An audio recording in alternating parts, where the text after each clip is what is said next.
welcome here to the home of the Alexa champion and Ferrari's biggest fan, and celebrating the Alexa champion as obviously is the new month, the hottest month of the year, July 2025, and we are doing this very important race introduction only obviously for this season from round 12, which is the British Grand Prix, which is where Formula 1 was obviously born, as we are celebrating the happy wedding anniversary, the happy birthday, obviously lots of celebrations with a lot of sunshine. You can see some of the sun rays even coming in here, 35 degrees Celsius heat.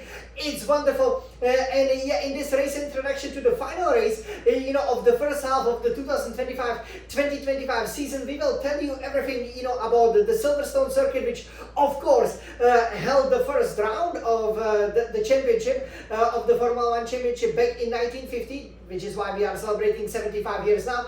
And we will also show you obviously how the track looks like, how it's evolved from the time when the Florian Gonzalez took the first win for Scuderia Ferrari here at this very circuit 74 years ago. And I hope that maybe it will be somebody like Lewis Hamilton getting into 10 double digits, 10 victories obviously at a single circuit. That would be just even improving that outright record that he holds, which is for the most wins at a single circuit. Hamilton obviously being such an iconic figure. Wouldn't it be wonderful after the Chinese Spring that Lewis Hamilton could win his first Ferrari race here at the British Grand Prix? And that would be just wonderful. So we will tell you everything about that. Obviously we are running the most fashionable the Scuderia Ferrari Team Pro Pole for this race introduction. And on this Scuderia Red Retina iMac, we will then also take a look at the all-important standings. We will also tell you again what we expect, because again recently we've been improving, getting better. We will talk about some of the news, such as for example the new suspension coming up that hopefully will be a game changer, because if we can pull up 2, 3, 4, 5 tenths on the especially the orange cars, we could suddenly be dominating Formula 1. And as you can see on that beautiful calendar behind me, hey, there are still lots of races to go, 13 races to go, so definitely nothing is lost. Even though, of course, we are second in the Constructors' Championship, it would be wonderful if we could challenge McLaren's again, just like last year. But we will have to seriously, up, our overall performances. And yeah, we will also see in the Drivers' Championship if we can overcome, the significant deficit that we are on. And then we will talk about Jan, the Alexa champion. That's me, and how well I, for example, perform here at the British Grand Prix. And again, you will see as I'm doing that 2024-2024 season, if I can win at this iconic track for the Lucky 3, right?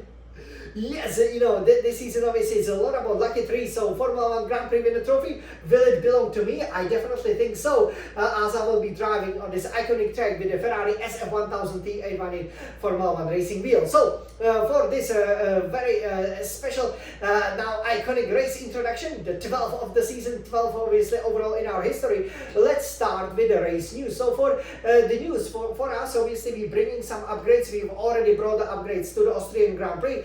There will be more upgrades obviously coming up for the British Grand Prix, because again we had pretty much almost a month since Barcelona, right, where we brought that upgrade, and then there were 2 weekends that we didn't have a race, then the Canadian GP, so we were able to develop the car a little bit more. We will see obviously how about the other teams, if they make a progress or not, but on the evidence of the Austrian Grand Prix, and again when you will see the British circuit, the Silverstone circuit, you will figure out it's not that much different, right? Also features a lot of high speed 90-degree turns and so on. So if the weather, especially now there's a heat wave obviously coming through Europe, we can definitely expect a very similar race to Austria. But again, if the upgrades are gonna be working, hopefully we will be starting to plan the Scuderia Ferrari on pole position. We will show you exactly how to do that obviously on Fridays when the free practices start, where we will go for the hot lap and the new F125 hot lap, which I'm sure you guys will enjoy it. Then stay tuned for the red hot lap and then the qualifying and the race proper.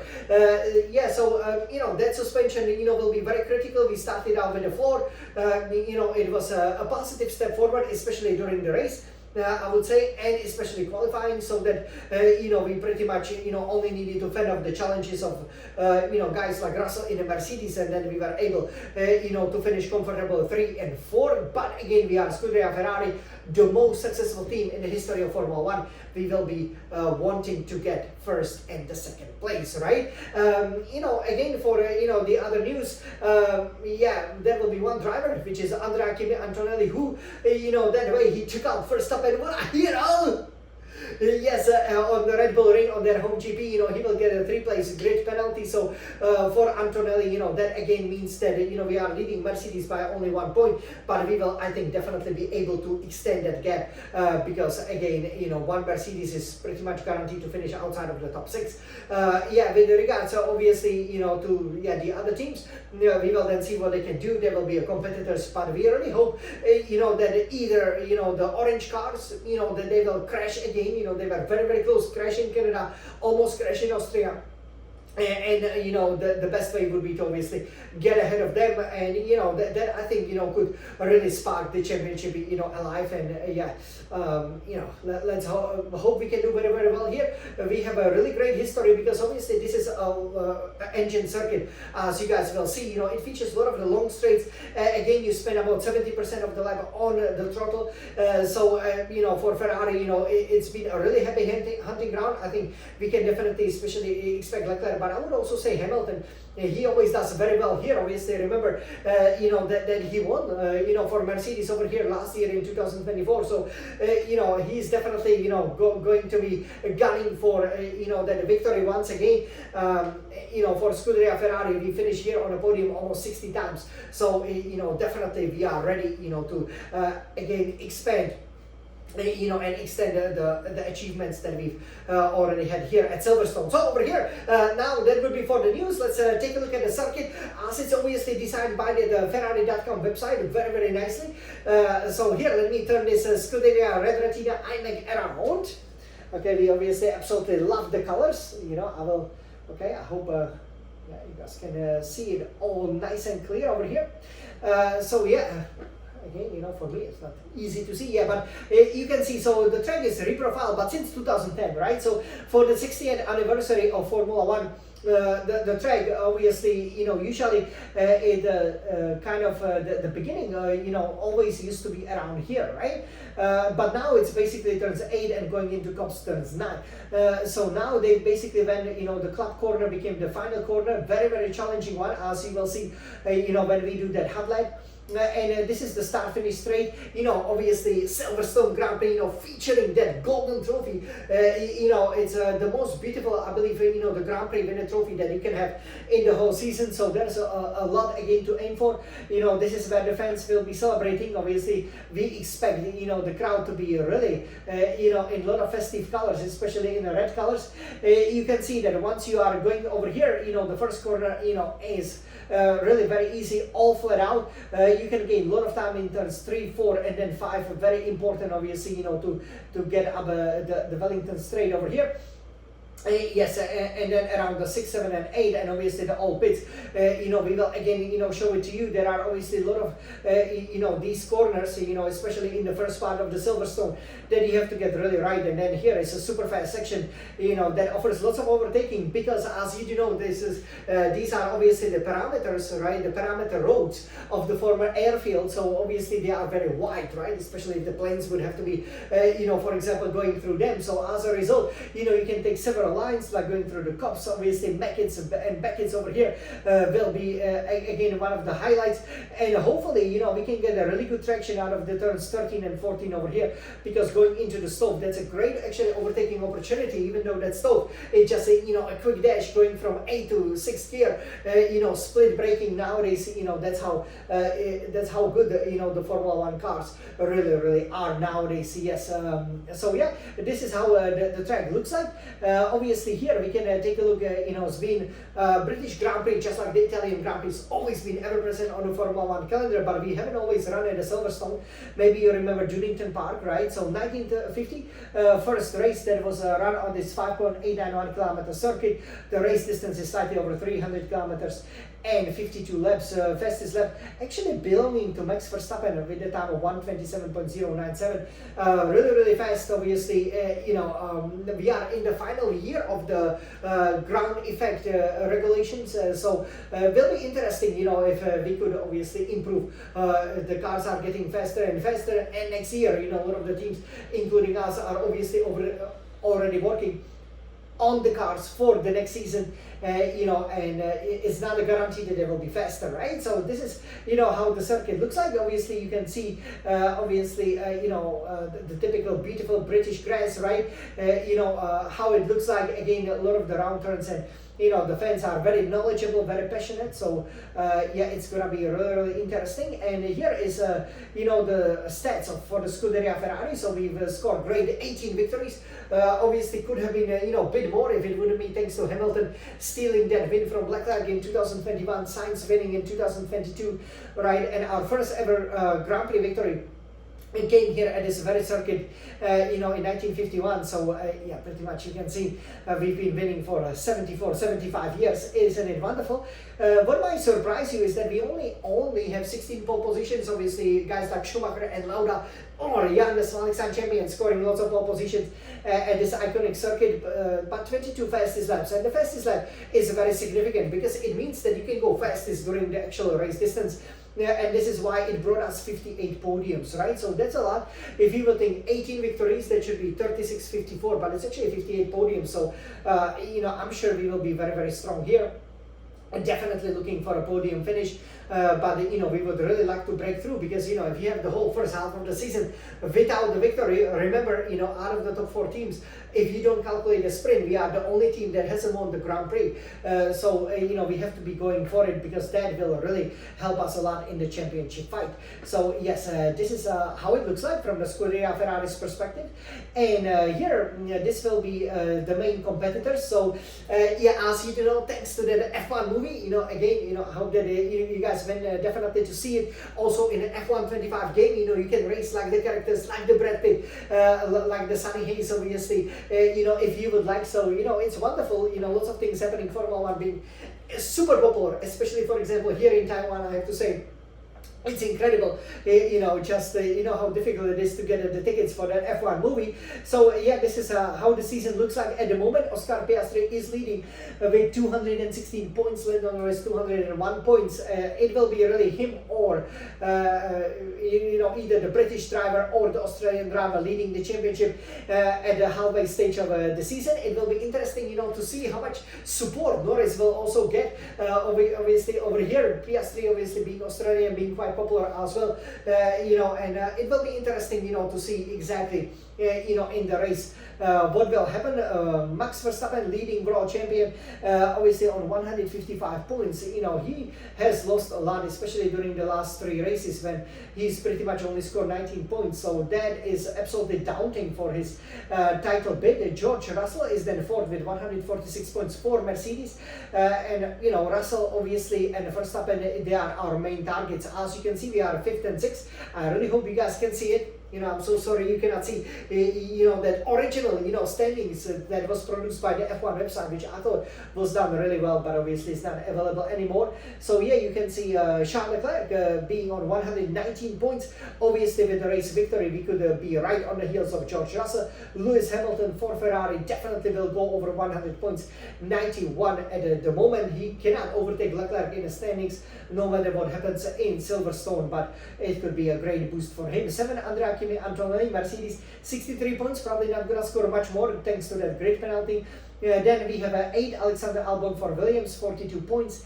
9, Esteban Ocon Haas, he's on 23 points. 10 is Nico Hülkenberg, Kick Sauber, 22 points. Then we have 11, Isaac Hadjar Racing Bulls, 21 points. 12 is Lance Stroll, Aston Martin, 14 points.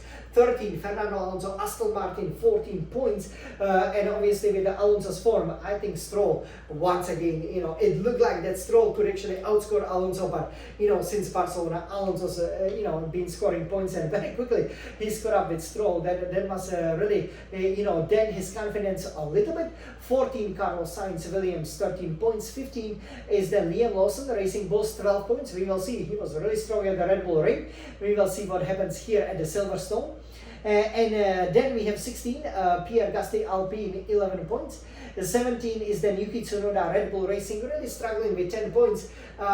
Yeah, can he even score the points here? It will be interesting to see what happens.